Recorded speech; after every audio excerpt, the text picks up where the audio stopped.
Hey everybody, thanks for coming out to the Partners in Business session here. I'm Todd Dills, editor of Overdrive magazine, and we put out this business manual that you see up on the screen here every year, updated from year to year with new content from Overdrive covering new information that owner-operators and small fleets in the business need to know.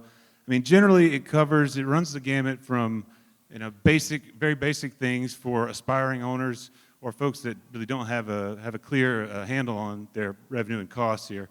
Very basic things like that, self-help tools that you can use to sort of lay the groundwork for what you're doing in the business, all the way up to this picture here on the that you see on the left is one that I think we saw a lot of last year going around social media as the numbers got gaudier and gaudier on the fuel pumps.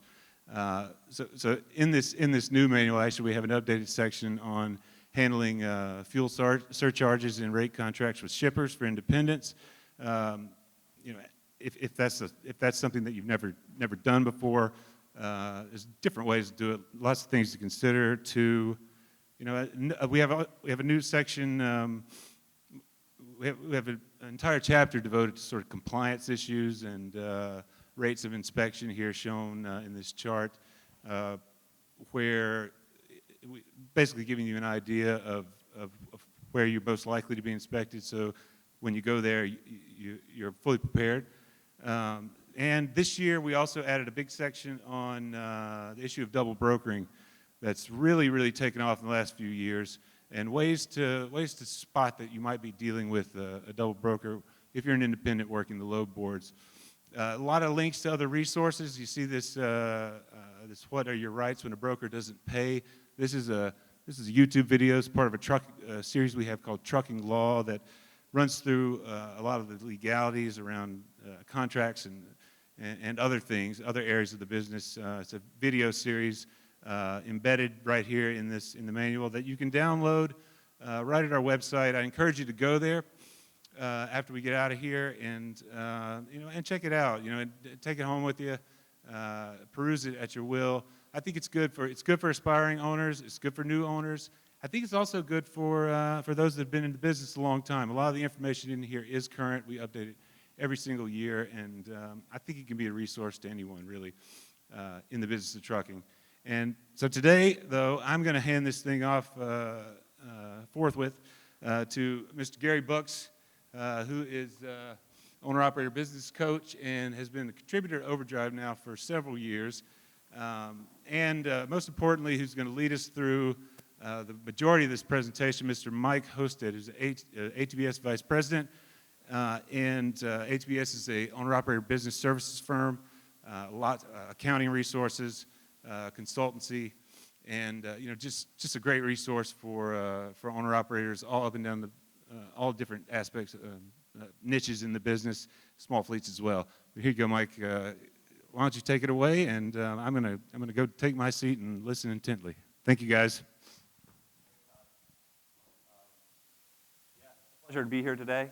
I've been doing this many years. This is my second year doing this with Gary, so I'm happy to be here again and to be able to share the wealth of information we have on what's going on in the owner-operator world, what you can do to make some slight changes, to put more money in your pocket, right? That's the ultimate goal here. So Gary and I are just going to talk through kind of what's going on in the industry, what we're seeing from owner-operators, how it all works. So ATBS, as Todd said, is a back office firm for independent contractors.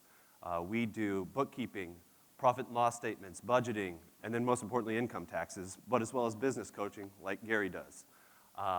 And so, yeah, it's just very important that we understand what's happening, what we can do to change, and how we can progress in what's a softer market than what we're used to, right? So we'll get started here and just kind of go through the state of the industry, what we're seeing, and kind of go from there.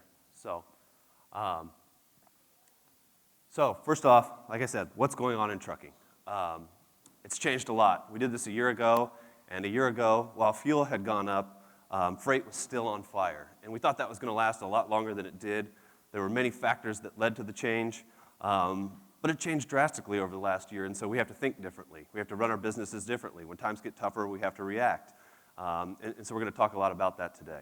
Yeah, I think about when I look at this and I look back, any of you that were here a year ago, or not, but in business, I like to pose the question, what would you have done differently from last year to this year? That's a good way to assess your business. Always be thinking about continuous improvement. Always be thinking about how can you assess, how can you make that. But that's a simple question. So if you were here, we're going to look at these numbers and look back, and you're going to see some things.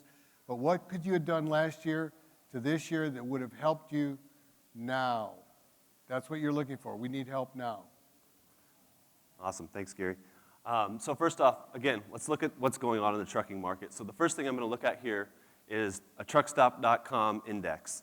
And so what this is telling us what's going on in the spot market. And so this is over a long period of time here. Now, that red line, that's what we consider the break-even point. So if the line is above that red line, things are generally good in the spot market for owner-operators. If our trend is below that red line, that means it's gotten a lot tougher in the spot market. It's a lot harder to succeed. And so what we've seen in the spot market was coming out of the pandemic, we had all-time highs in terms of the volume of freight and then also the rates that we were seeing in freight. And so on the left here, we see this chart. This is the number of loads per one truck looking for a load on truckstop.com. And so you can see we actually peaked about November of 21. We were seeing about 240 loads per one truck looking for a load in the spot market. So there was just incredible volume of freight that we've never seen before. And if you look over time, in the past, we peaked at about 70 loads. There was that much freight to be hauled in the spot market.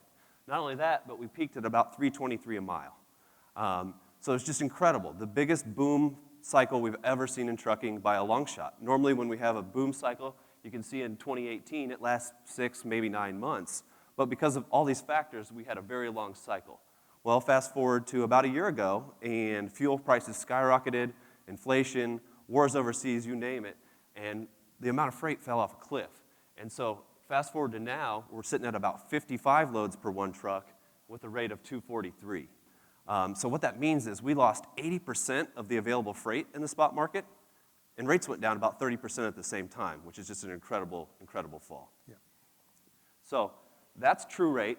Now that was with fuel. So let's back out fuel, because even though prices have gone down, we didn't factor in fuel here. So looking at the same thing, but I backed out the cost of fuel, we really peaked at $2.49 after we back out the cost of fuel. Now we're down to $1.80 in the spot market. So again, we've just seen a drastic drop in the volume of freight in the spot market, and it's caused owner-operators to really feel a pinch, especially those that are running under their own operating authority. Think about how much this changes from region to region also. That's something as an owner, you want to find a way to search and find out is where is your market? And how does that volume change if you're in the Northeast versus the Midwest versus the Southwest and so on? Because when you plan your loads, if you're going into a freight deficit area, you need to have that planned ahead of time, what your plan is going to be. All right, so that's the spot market, right? That's for those that are out on their own. Now, this is the contract market. So this is with major shippers. Think about P&G, Walmart, that are doing long-term contracts with carriers. And so this is the volume. This is the number of shipments. And you can see 2018 was a great year. There was a lot of freight to move. Fast forward to 2019, freight was tough that year. And then the pandemic hit, and volume just dropped. We didn't know what was going to happen. And then again, coming out of it, shipments went through the roof. There was so much freight that it spilled over into that spot market, and it's what made it so strong. So then we look at 2022, and really we're just flat. We're not down, we're not up in terms of the volume of freight. So really that tells us freight has stabilized. We saw that great boom, we saw the big recession, and really the volume of freight has stabilized.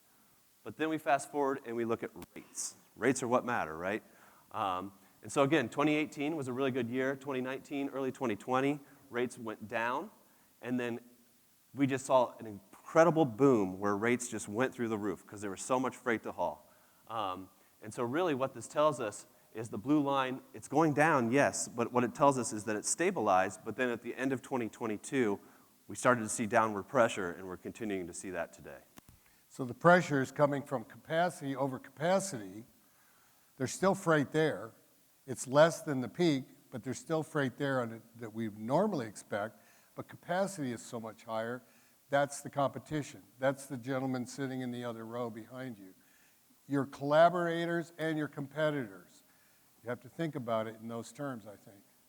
So at ATBS, we work with about 15,000 owner-operators. We also work with truck lines, leasing companies, things like that, just because we like to keep a pulse on the market to understand what's happening. And so we surveyed about 200 fleets across the country, major fleets, just to kind of ask them what they're feeling this spring and what they think is going to happen. A big thing that was recurring amongst the fleets was that ICs need to change their mindset. We had that 2-year boom where things were easy. It was so easy to make money. You didn't have to worry about your costs. You didn't have to worry about fuel costs. You didn't have to worry about revenue, anything. You could just go run and make money. So you really have to, change your mindset right now and watch your costs and maybe take that extra load. There's also downward rate pressure right now. We're seeing that not only in the spot market, but at fleets as well. We do believe that's almost over. Freight cycles should normalize. So during COVID, in that pandemic era, freight cycles were all over the place. We would see a 9-month freight cycle happen in 2 weeks because there was so much freight, so little capacity. There's also political and regulatory issues that are persistent. Think about AB5 in California. Definitely a problem that everybody has their eye on. And then another thing that fleets are saying is that there is excessive downtime right now. And that's many, many factors. One of them is that people's lifestyle expectations changed in that boom cycle. So when things were going so well, people took more time off because they were making so much money. Well, things have gotten harder and we haven't adjusted our life cycles back to work harder when things got a little bit more difficult. But then also think about maintenance and downtime that comes around that, right? There's a lack of mechanics, there's a lack of parts. So when you go down for a long period of time right now. And that's a really, really big deal, not only because of the cost of that, but the opportunity cost that's associated with being down for extended periods of time. That's so correct, because that's where planning your preventive maintenance, when you are planning time off, is so valuable, because you're not double dipping on your off time, things like that. Remember the political cycles. To be honest, we're not that far away from a presidential election. There's going to be financial influences from the federal government that they're going to try to prevent our economy from crashing any worse than it is. So there is those outside influences through that type of political activity that sometimes we tend not to think about, but it's coming. It's a year away. It'll happen before the election. All right. So also in our survey, we wanted to ask the carriers, because they have a good pulse on the economy, what's going on in trucking, right? They live it like we do. What do they think is going to happen? When is the freight market going to bottom out? And most of the major carriers across the country actually believe we're near the bottom. So they all truly believe that first or second quarter of this year, freight is going to stop going down and level out and hopefully recover from there. But most major carriers, again, who have a great pulse on what's happening, do believe we're near the bottom of this downward pressure. All right? And so, in addition to that, what do they expect to happen to rates as they continue to go down for a little bit longer? Again, we're almost out of it. And a lot of the fleets do think we still have a little bit more downward pressure to go in terms of true rates. So most fleets think we're going to go down somewhere around 3 to 10%. Again, in these next few months. It should level out soon, though, and we're near the bottom. This was a couple months ago, so this could have changed, and we could be almost out of it already. All right? So that's just kind of setting the stage, what's going on in trucking, what we're seeing both in the spot market as well as contract market, and what carriers are saying, right? They have a major influence on the market. So that's what's going on. Let's talk about what owner-operators are seeing and what's happened to clients of ours over the last year. So don't read into this, but essentially what we do is we take year-over-year information and we see what's happening with owner-operators. So what happened in 2022 versus 2021, and then, again, to try to give you tips on how you can change your business coming out of that. So first thing, let's look at the revenue stuff. So miles, revenue per mile, gross revenue. What happened year over year? What are we seeing right now? So this one was very, very, very surprising to me. And we'll talk about it here in a second. But miles we're down 11% year over year. So in 2022, the average IC ran about 11% less, almost 11,000 less miles year over year. And that's counterintuitive. So we'll talk about that here. What we see here is a 20-year trend line. So what's happened with miles for owner-operators over the last 20 years? And so back in 2003, the average IC was running 140,000 miles a year. Pretty incredible, actually. But what's notable, and what we haven't seen change yet, is if you look at 2008, that's when the Great Recession happened. And so trucking got pretty bad. Everything got pretty bad, right? So when trucking got bad, owner-operators ran more miles, right? Because rates were lower, so they had to run more miles to make up that lost income. And they did it. Fast forward to 2019. Things were really, really good in trucking in 2018. We saw miles go down. 2019, freight got tough. And again, in 2020, miles picked up. Owner-operators responded and ran more miles. Now, fast forward to now, 2021, 2022, things have gotten tougher over the last year, but we have not seen miles pick up. We continue to see a downward trend. And so there's a lot of reasons for that. Gary? Well, I think there's several influences, some inside, some outside. One, if they did have those big profits and they got used to not running, that habit, that's a powerful habit, so that they didn't want to run, they didn't want to work. We had the influence of the government loan programs, the PPP and the EIDL, Yeah, whatever that acronym was. All the stimulus money. Yeah, and still today, I do meet and talk to owners that are living off that money. So that's influencing them not to work, because as long as they have some cash in the bank, they feel like they're okay. So you have to be careful how you measure. When there's opportunity, you need to be ready to act and take advantage of it. All right. So it was so surprising to me because, again, freight got tougher. I thought miles were actually going to rebound and pick back up, especially that fourth quarter of last year, that I decided to take a 5-year look at it. And if we look at it, 5 years ago, the average IC was running 108,000 miles. Throughout time, it was stable, and then the pandemic hit, and we've fallen off a cliff. So we've lost 23,000 miles in capacity for the average owner-operator over the last 5 years. And the thing that's so amazing about that is there's roughly 350,000 owner-operators in the country. So 20,000 miles times the 350,000 owner-operators is almost 8 billion miles of capacity that we've lost in the last 5 years, which is really incredible to think about. So it's just a huge downward trend. Surprisingly, it hasn't changed yet, and that's something that we all have to work together to make more money. If we're going to make more money, we're going to have to change that trend here in the near future. So, revenue per mile was up about 24%. I'll tell you, and we'll just go quick through this because that was almost all fuel surcharge.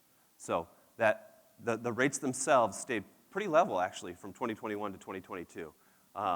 However, the fuel surcharge went way up because of the cost of fuel. So that rate increase really was to offset the cost of fuel. All right? So one thing we like to look at ATBS is we like to understand, does it make sense to run at a motor carrier, or does it make sense to get your own operating authority? And so this chart tells us, at the bottom here, we believe it takes about 50 cents more a mile, or you have to generate about $52,000 more in revenue in order to run in the spot market versus run for an average motor carrier. The reason for that is you have to pay for your own licenses, permits. You have additional insurance that is insanely expensive right now. You have to buy your own trailer. You have to do all the booking, billing, and all that fun stuff. Not only that, but operational losses are massive, right? If you're at a carrier, you've got a trailer pool, you do drop and hook, and you're on your way. If you've got your own trailer, you're sitting, you're waiting, shippers are delayed, all kinds of crazy stuff. There's another huge factor that a lot of people that are never been in a established fleet, the discounts you receive, not only for fuel, but other services, tires, other things that you have to buy for your business. Those discounts, they add up and they are huge savings. They can be $10,000 a year very easily to you. And the other part, when you think about the insurance, if you're on a percentage, you don't pay insurance if you're not running. You only pay it on the percent. If you're an independent, that insurance bill comes due every month, whether you run or not. Definitely. So what this shows us over time on this line chart here is it better to be in the spot market or run for a motor carrier? And so again, the pandemic hit and it was tough in the spot market. Freight fell off the map. But then coming out of it, again, we saw that freight volume just increase like crazy. It got moved to the spot market, and so rates went through the roof, where we saw a peak where you could make $1.36 more in the spot market versus the motor carrier. It only cost us 56 cents to get there, but we made $1.36 more. So that's a net gain of 86 cents a mile. Yeah, that's huge. Huge. So we saw a massive migration of owner-operators going from a motor carrier, getting their own authority and moving into that spot market. But since last year, we've seen it go the other way drastically and quickly, where right now, there's about a 33-cent difference. So you can make maybe 30 cents more in the spot market, but it costs you 50 cents more to get there. So it's a huge net loss at this time to run in the spot market. Sure, you can still do it and be successful, no question about it. You know, with connections, with talking with brokers and having established lanes and things like that, you can do really well. But the average folk is really struggling in the spot market. We're seeing them move back to motor carriers. All right? So quickly here, revenue was up 10% year over year. It didn't seem like it, right? But again, that's all fuel surcharge. That fuel surcharge really pushed up revenue. So we'll see here shortly that that extra $16,000 we made in revenue last year went out the smokestack. All right? So revenue, now let's talk about costs. Costs are difficult, and they're up everywhere, and we all feel it on every level, especially in trucking. So fixed costs were actually flat year over year. So truck payments, insurances, things like that don't really move, they were actually pretty stable year over year, only up about 1%. However, variable costs went through the roof. Fuel being a major factor in that, for sure, but maintenance as well. So variable costs went up a huge, huge factor year over year. And the one thing I really want to point out is the variable cost per mile, which is that line chart. So at the end of 2021, our average variable cost per mile was about 60 cents a mile. Fast forward a year, and we're at about 90 cents a mile. So the average variable cost for an IC right now is about 90 cents a mile. But it's important that you get a handle on your own, right? I mean, that's one of the most important things you can do. The unseen cost in these things that you're looking at right here is the loss of revenue. The time where the operator, the owner of the truck, they're sitting at home, they have bills still coming in with no income. There's no good way to measure that as a group, I don't think, but individually, if you break it down yourselves and you know you're doing a salary for yourself every week or whatever, that's an important thing. Because I know operators whose trucks were down for anywhere from 2 to 4 months in a shop. How do you survive that? The way these guys, the ones I knew that I worked with survived, they contracted and drove for someone else while their truck was repaired. They didn't wait and sit at home. They found a way to replace their income. So when you have a breakdown and it's going to be long, you've got to find a stream of income. All right. So total costs, we saw fixed, we saw variable. Total costs were up 15%. Again, we know most of that came from variable costs. The average IC was just under $1.50 a mile in costs. Again, that's the average. It's important to know your own. Everybody's is different based on your truck, your maintenance savings plan, everything that's involved in it. But this is a good benchmark and a good place for you to say, hey, let's take a step back and look at what mine is and what I need in order to be successful. All right? So fuel, we won't spend much time on this. We all know what happened there. Fuel went through the roof. It went up about almost 52% year over year, the cost of fuel, which is really an incredible number. But if you're doing the right things, which we'll talk about here in a second, fuel really shouldn't matter to you.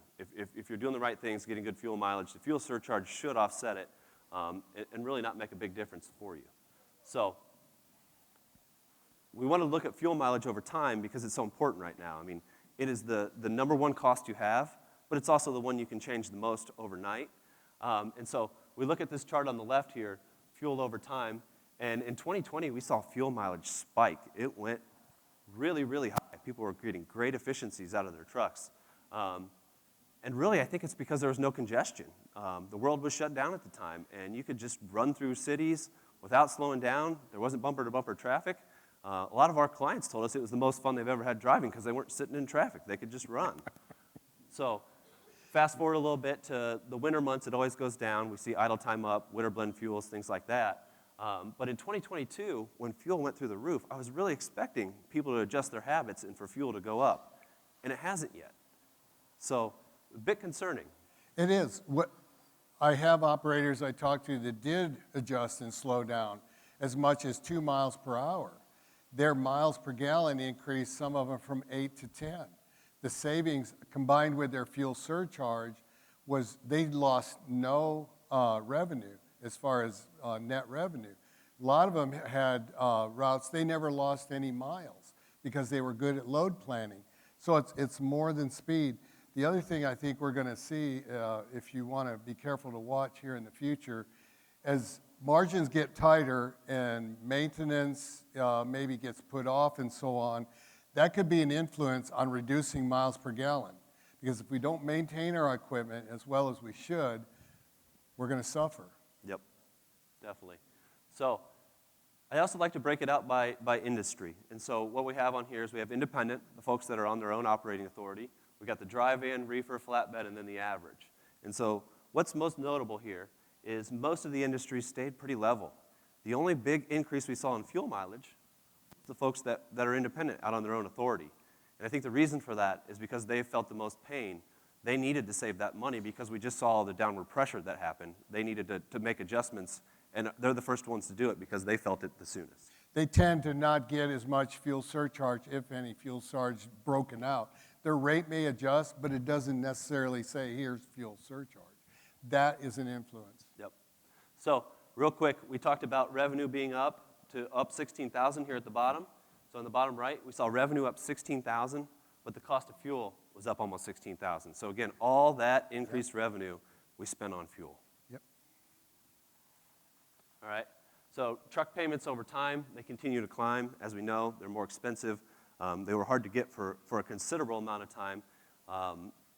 Brand new trucks are through the roof right now. Luckily, the used truck market was insane the last couple of years. There wasn't enough supply. There weren't trucks coming out, so there weren't used trucks being put in the market. Luckily, there are trucks being put into the market now, and we are starting to see truck rates go down. I believe I saw the other day that they're down about 25% year over year from what they were. For the used trucks. For the used trucks, that's correct. New trucks, from the people I've talked to that are negotiating or looking at new trucks, they are not coming down. Cost of interest has climbed, and the payment schedules they're looking at are greater than $4,000 a month, even with a trade-in. So a $240,000 truck having to finance $200,000, they're paying over $4,000. Plus, with that new truck, you have to remember you're going to have higher insurance costs. That's right. So the average I see at the end of last year was about $2,700 a month for a truck payment. All right. So maintenance, only up 2%, only up $276 year over year. And you look at that and you say, that's wrong, right? There's no way maintenance is only up 2%. But let's rewind. Miles were down 11%. If miles are down 11%, shouldn't maintenance be down 11%? But it's not. It's actually up 2%. So that's a big concern. And the thing I want to look at here is on the line graph here. The black line is 2021. The average I see was about 12 cents a mile maintenance. Well, it's up to 14 cents a mile for the average maintenance now. So we're seeing incredibly higher costs by the mile because we have lower utilization. And that would be above any warranty. Yep. Yeah? So concerning trend, and we're going to talk more about maintenance here because it's the number one cause of failure, and it's also one that we can plan for really well if we're doing the right things. So the chart on the left is the same chart we just saw. That's the average IC. The chart on the right is the independents, the folks out doing their own thing. Their maintenance costs are considerably higher, almost 18 cents a mile right now. And there's many reasons for that. Older equipment in particular, hard to get parts sometimes, and just that whole supply chain issue. The discounts they don't receive, that's an issue. And that all plays in, and those pennies begin to really add up. They do, absolutely. Not only the pennies, but the downtime, right? Which we've already kind of discussed. It's that opportunity cost. When you're down for a while. And your fixed costs are still coming in, your home bills are still coming in, everything's still happening, but you're not generating any revenue. It puts your business at risk also because you may have a customer that's used to you providing that service. If you're unreliable, what are they going to do? There's a good chance they're going to have to seek another carrier. All right, so this just shows maintenance over time. The top chart shows total maintenance costs, and so you can see it's fairly stable the last few years in terms of total maintenance cost. But again, let's remember, miles are down 20,000 miles a year. So maintenance should have gone down in total cost, but it has not. Which again, parts are more expensive, labor's through the roof, availability, it's all difficult. But if the bottom chart here shows us again by the mile, and it continues to climb. Maintenance costs per mile continue to climb and climb and climb. So everybody needs to have an incredible maintenance savings plan. You need to understand the age of your truck, how many miles you run, what kind of freight you haul, where you are in the country, all kinds of different things, but you really need to have a custom maintenance plan to make sure you're successful. In addition to savings, you need to establish with your bank lines of credit. That means that you have that capital you can borrow to do those repairs, to do those improvements you need. You don't want to exhaust your savings 100% and be left if you have a true emergency. You want to work your credit, your capital availability, because that way, that also helps your credit scores and so on. So you have the ability to borrow. Definitely. Yeah, and what I always tell people is no one's ever gone out of business because they saved too much money. So having a huge slush fund for maintenance and that downtime and your home bills is very important because you can't go out of business for having too much cash on hand. All right, so we looked at revenue, we looked at costs. Now let's talk about the fun part. How much money are ICs making? All right, and so this is painful. The average IC is down 10%, almost over $6,000 year over year in net income, which is difficult. When prices everywhere for everything else are up, the average IC lost money year over year, which is a very difficult pill to swallow. One thing I really want to point out here, though, is on the line graphs up here, the net income per mile, so the take-home per mile to the truck, is actually flat. And so that tells us that the profitability is still the same. It's just we didn't run enough miles to make up that difference. So if we would have ran that extra 10,000 miles we lost, we actually would have been above where we were a year ago. It's that lost utilization that's costing us so much money right now. When you look at this and you think, oh, you know, this flat number, but where do you place yourself? My recommendation, my suggestion is you take that number times 1.5. That should be like your goal, to be trying to seek out 1.5 times the average on these numbers as far as income.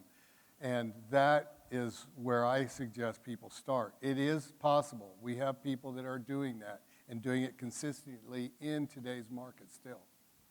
Absolutely. So net income over time, again, the top is total net income. Again, we kind of peaked in 2021 when freight was on fire. I mean, it was easy to make money then. Since then, rates have slipped, miles have gone down, things have changed, and total net income has gone down. But again, on this bottom chart, I reiterate that the profit per mile has stayed pretty level. So we can make that extra money. We just got to figure out how to maybe change some things around, get that extra load in, which we'll talk about here in a second. Mm-hmm. All right? So what does all this information mean? I mean, it's a lot of stats. It's a lot of data. Miles are down massively, which we already talked about, but net income per mile isn't. So that extra load is so important because you've already hit your fixed costs. So all you're paying really is variable costs on that extra load, meaning the profitability on the extra load is considerably higher. Absolutely. One extra load a month it's like working an extra month for the whole year. And like I say, it dilutes a lot of those costs. Yep. So revenue per mile slipping, it's slipping everywhere. And so we're seeing turnover up all over the place. But people don't realize the cost to move. The grass is not always greener on the other side. Not only that, but the downtime that comes with the move is huge. Generally speaking, it takes $10,000 to $15,000 in lost revenue in order to move carriers or to change your situation. And so you really need to think hard. You need to know your costs. You need to do a new budget. You need to do everything you can before you make a move because it is so costly. People don't realize what it's actually doing to their business to move. There's another compliance issue to moving, and I would suggest that if you're thinking about changing companies or going to work for a company, You go to the FMCSA Safer score and search that company's MC number and find out what their score is. You don't want to go to a company that has already got high-risk problems with their operators or drivers, where the inspection rates are high, where the accident rates are high, that could ruin your ability in the future. So their equipment, if you're pulling their trailers, if their trailers are not maintained the way they need to be, that's a compliance issue. You're going to suffer. So that Safer score, it tells you a lot. You see the miles, inspections, you see so much. If you've never done it, you'd be amazed. Search where you are now. You can learn a lot. Definitely. So again, know your costs. Again, fuel mileage has not improved. It's your number one cost, but it's the thing you can change right now. You can change your driving habits, and it's hard. It takes time, it takes focus, it takes determination, but you can do it right now. You can slow it down. You can use your cruise control better. You can control your braking. There's habits you can do. There's technology you can use to make improvements right away. Planning your hours, learning to use the split sleeper if you got an ELD or paper, doesn't matter. Learning how to manage that time most efficiently. That's one of the biggest things to be able to slow down. Yep. And so the best operators are doing both those, right? They're taking that extra load, but they're also slowing it down and getting that better fuel mileage, going through everything, looking at their numbers, making sure they're doing everything they can. And then lastly, what does this mean? Well, save for maintenance, right? We already talked about it. It is so, so important. And again, it's the number one cause of independent contractor failure is a major mechanical failure. And it's not always because of the failure and the high cost of it. Again, it's that opportunity cost. It's because your bills at home keep coming in. Your truck payments keep coming in. And so if you don't save money for that maintenance and downtime, it's pretty easy to go out of business right now. Investigate the warranty, but understand the warranty before you buy it and ask a lot of questions. It's like your health insurance. Preferred shops, preferred carriers, so on and so forth. Yep. But don't just think, I'll buy a warranty and it'll cover everything. No, it doesn't do that. But it can be a great stopgap to help you avoid that extra catastrophic loss, that engine loss, that transmission, so on. Yep. So what can you do? And we got some great numerical examples coming up after this to kind of show what it actually means. But the first thing you can do is do a new budget. I mean, how many of you do your budget every year? It's so important that you do it often, especially when there's changes. Changes in revenue, changes in your life at home, changes with new trucks, maintenance savings, things like that. So you really need a good idea of a budget. And it needs to include your home costs too, right? I mean, it doesn't do you any good to have a budget for your truck if you don't have one for home too. You got to know what you need to do to be successful to pay your bills at home. So, what is that? You need a break-even point. How many miles each week, or how much revenue each week, month, and year do I need just to break even with my trucking and home costs? Do you know what that number is? If you don't, there's ways to calculate it and figure it out. If you need help, give us a call. We'll help you. Fixed cost per day. Do you know what your fixed cost per day is? What does it mean to take a day off? What does it mean to be down a week for maintenance? What's still coming out of your pocket? You really, really need to know that. What's your variable cost per mile, right? If you know your fixed cost per day and you know your variable cost per mile, you should be able to calculate your profitability on every load right away. It's like working time and materials if you're a contractor. That's what you're doing. That's right. Contribution margin is important, especially when you've overcome that fixed cost. So your contribution margin is your gross revenue minus your variable costs. And again, once you've hit your fixed costs, it's all profit. So it's important to know that. And then again, benefits of better miles per gallon. What does it mean? You can do that in a budget. You can figure out what 1 mile per gallon does to your budget. You can figure out what an extra load does to your profitability just by looking through it. So once you have that budget, it's like a roadmap. Next, you got to track it, right? So you have a plan, but you actually have to watch what you're doing. So you have to have monthly record keeping. You got to look at P&Ls. You got to analyze your numbers on a consistent basis, weekly, monthly, as much as it takes, but you got to get in the habit of it. You got to get familiar with understanding your numbers because that's what helps you make adjustments in order to be successful. And then, again, utilization, home time, all those things, you got to really think about it and understand that. So just a quick illustration, and this is average numbers. Everybody's situation is different, but you can do something very similar at home and understand this. So what I did, the average revenue per mile we saw was $2.14 last year. So what I did was I just did $2 a mile, average revenue, and one more load, let's say it's 500 miles. So 500 miles times $2 a mile, that's $1,000 in revenue we created. for that extra load. Now again, we've already hit our fixed costs, so our fixed costs are taken care of, and we only have variable costs left. So we saw variable cost average was 90 cents a mile. 90 cents times the 500 miles, we generated $1,000 in revenue. We had $450 in costs. That last load was pretty profitable, right? $550 for that one extra load. You do that 12 times in a year, one load a month, and you're up almost $7,000 just by running that extra load one time a month. All right? And again, I know it's a generic example, but it really illustrates what it means.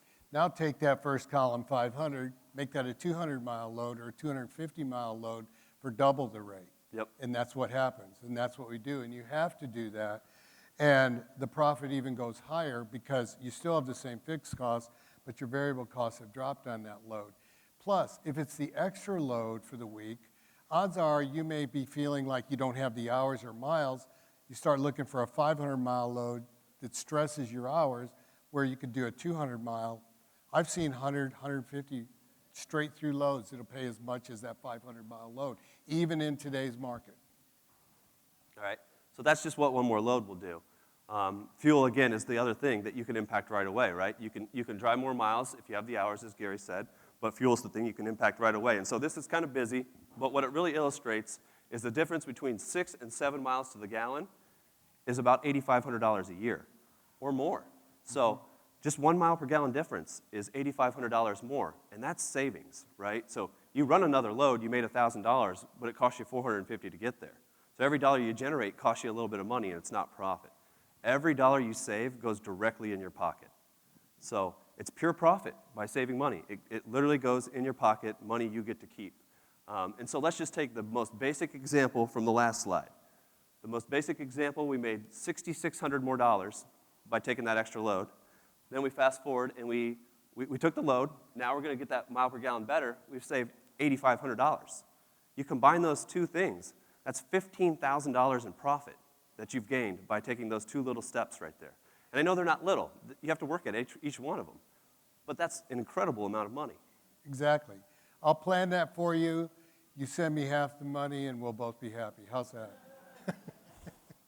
Yeah, just think about what would you do with an extra $15,000? What could it do to change your life? It's incredible what it could do for most people. Yeah. All right? So lastly, again, save for maintenance. It's the number one cause of failure. You have the cost of the repair. You've got the downtime. Your fixed costs keep coming in. Your home bills keep coming in. So save for maintenance. It's absolutely a must. Even if your truck has a warranty, start saving now because the warranty doesn't last forever, right? And you need some money eventually. So have a plan, have a custom plan. The average ATBS client last year, again, was about 14 cents a mile, which is, it seems like an incredible rate, or roughly $12,000 a year just in maintenance costs. That does not account for downtime, fixed costs, anything like that. So really, really, really high numbers. And again, it's very important that you're thinking about that every day. That way you have the money. And I think preventative maintenance is a big part of it. You know, if it's a minor repair, try to get home. Try to get everything done when you're at home and when you're already on your home time, because when you're out on the road, you're losing money in addition to that time off. But if you're at home, you already had that time planned off, so it shouldn't impact your profitability. Really good pre-trips can prevent a lot of those issues too. We see people that don't do the pre-trip, and they're a few miles from the truck stop with a blowout or a flat tire. Now they need a road call. When if they'd have done the pre-trip when they parked, before they left in the morning, they could have saved themselves $1,000 or $2,000. And that is a real thing that happens. None of you do that, I'm sure. So. And then last thing I'll tell you, there's a lot of changes with the IRS, what's going on. They're hiring people. There's going to be more pressure on independent contractors to have your taxes filed, to have your bills paid, or at least be compliant. So make sure that you're filing your taxes. If you don't have help, seek help. We can help you. But make sure you're keeping up on your taxes because it's hard enough right now. The last thing you need is the IRS knocking on your door as well. So make sure you're up to date. Make sure you've got a plan. Make sure you're doing all these things to keep yourself compliant. Yeah. All right? Okay. So just wanted to take some time and answer any questions anybody might have. Sorry? Okay. I want to point out, owner-operator supervisor pointed out to me, that link Okay.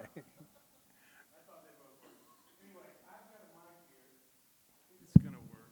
There we go. I've got a mic here, and I'll bring it around if anybody's got any question whatsoever for the gentleman here.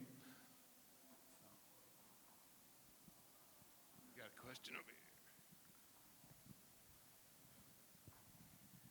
Hi, you're talking about the, if you run one extra load a month, then you're making X amount. My curiosity is, I kind of run my business as, I'm trying to make money, I'm trying to save money, but volume is what I'm trying to run. Is there like a, because you did it for one extra load, but like, is there something like, okay, because if I got to run a little bit faster to get that extra load, I'm losing some fuel mileage. But at what point is there no return, or is there a point? Do you understand what I'm saying? I do, yeah. So you're looking for the balance, right?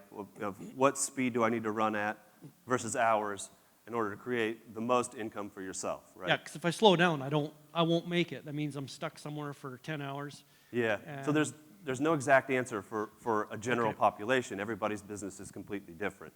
And so it's important that you have, statements, financial statements like profit and loss statements, where you can look at it and play around with it. You need to make adjustments. You need to try a couple different things and find your own sweet spot. I'm gonna change up I'm gonna describe something to you. So what we have is pretty typical. The volume, you call yourself volume. So in other words, you lump your loads together. You're looking at a block of loads. And what I try to teach people is every load is an individual contract. When you finish a load, you are fired and you have to get hired again. So you build those, it's like blocks. You build them together. Now, yes, you want to maybe get as many blocks in there as you can, but focus on maximizing the profit for that individual load per 24 hours, that day. That as an individual, as a small owner, you have to work on what we call economic efficiency to squeeze the most out of every dollar, because you cannot run enough as a small owner, one truck, even a few trucks, to dilute the cost that you think you can. The extra load will make a difference, doing what you can, but it's not like the fleet. So you can do more good by focusing on, if I can get 5 cents, 10 cents more a mile above, that's profit, versus trying to run more miles faster and ending up less. And that's a mindset. That's something that I work with people on, because that takes time to adjust. We get in that habit. We really have to be careful. I'll tell you probably the simplest way to start looking at it is look at your average revenue per day. That's really what you need to be looking at. How do I generate the most revenue per day? And then within my hours, how do I do it as efficiently as I can? That's the simplest start you can have, and then you can need to refine it and dial it in, looking at your numbers from there. Yeah. Look at your by the hour. Figure out your cost and income by the hour even. So. On average, I run an extra 1 or 2 loads more a week versus Okay. 1 or 2 extra loads a month. Wow. Okay. And those last loads are probably very profitable for you, aren't they? It can be. Yeah. My rate per mile is high, so I can afford the fuel, but I can't afford the fuel. I run heavy weights, 105,000 pounds on a daily basis, flatbed. Half my time I'm in the mountains, and like if you push it to go up a hill, Oh, yeah. you can save yourself 5 to 10 minutes. So you got 10 hills in a day, that's an hour, that I've got ahead. But does that hour, equate to how much fuel I want? Well, That's what I struggle with. sure. And I think that's what Gary was alluding to, is once you get those financial statements, you can break it down by the month, the week, eventually the day and the hour, right, once you get it refined. And that's where you can really say, hey, what did this hour do to me? It cost me X amount more in fuel, so you have to try both things, right? Try doing it slower, see what your costs are, see what your time is, and then try pushing it. and see what your costs are, see what your time is and how it impacts you. You really have to get that granular and analyze every number every time. And it's so different for each individual. And it will vary for you even week to week, month to month, throughout the seasons, I'm sure. Great question, Yeah. though. Other questions? Anyone? Any takers? Any final thoughts, Mike and Gary? That's it for us. We got one here. All right. It's really for you. Okay. When you download this one now, so when you download the manual now, will it automatically email you the updates? I got the version 1 from the old school where you handed them to us and we did the board, and I still got it somewhere. But anyway, It's always on the same. It's always on the same page here at Overdrive. It probably will not automatically go to. That's a great idea. I could probably make that happen. Yeah. Yeah. Yeah, it does not send you notifications, but every year it comes around this time, we put out the new updated version, and it's always free, so it just takes a moment to go there and fill out the little form and download it again. But and feel free to we've had some examples of folks taking this, printing it out, and handing it to somebody that might need it. Like it's. For people that have been in the business for a long time, something like this is maybe not always the right tool for them. I mean, there's probably something in there for you for sure. But if you know people that are just getting in and you're trying to figure out a way to kind of help them get things established, that's a good way. I think there are there may be, we may have gotten rid of one of those, but I think there's one that's still in there, I believe. But yeah, it's like up to about 130, almost 130 pages now. It's a good bit bigger than it used to be. And say again? Well, matter of cost ultimately. Yeah, we just we actually don't have a sponsor for it anymore. We did it for a long time. Yeah. No, it's cost ultimately. Cost ultimately. And, and just looking around and looking at how people consume this stuff anyway, it's large majority of people are reading on screens most of the time anyway. So it's but yeah, it's pretty simple to print out. It's in a format where you can do that on normal paper if you have a printer at home. And it works. But any other questions for anyone? From anyone? We'll be hanging around. You can find us here. I had Mike and Gary's email back up on the screen earlier. If you missed that, just go ask them. Ask them for their contact information. I've got mine, of course, too. You can always find us at overdriveonline.com, and we'll be posting these slides with a story about the manual. If you want to download those, take them home with you, and study them a little bit. There's a lot of good information there, and I know it flew by really fast. So you'll find that should be up on Monday at the latest in that PIB section of the site. But remember, not capitalized PIB, lowercase. And a couple last thoughts. Owner-operators have a very difficult job. They have two jobs. They drive a truck and they run a business. And so you have to be business-minded. You have to think about numbers. Things have gotten tougher. And so it's really important that you run your business well. And if you can't do it yourself, get help. There's help out there. We can do it. Gary can help. There's lots of people that can help you. So you have to drive your truck, but you also have to run your business. It's two different aspects. And lastly, I'll say, it's tough right now. Tough times don't last, though. Tough people do. So, dig in, work hard, and you'll get through it. And if you run your business well now, think how much money you're going to make when it turns around. Yeah, I want to thank everyone for their attentiveness, and if you have any questions or looking for help, please feel free to reach out to me. And what I do is a little different. It's beyond what mentoring. It's very private, individual, customized help.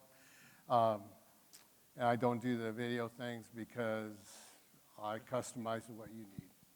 So, okay. Thanks, everyone, for attending. We appreciate it. Have a good rest of the truck show. Yeah, appreciate it.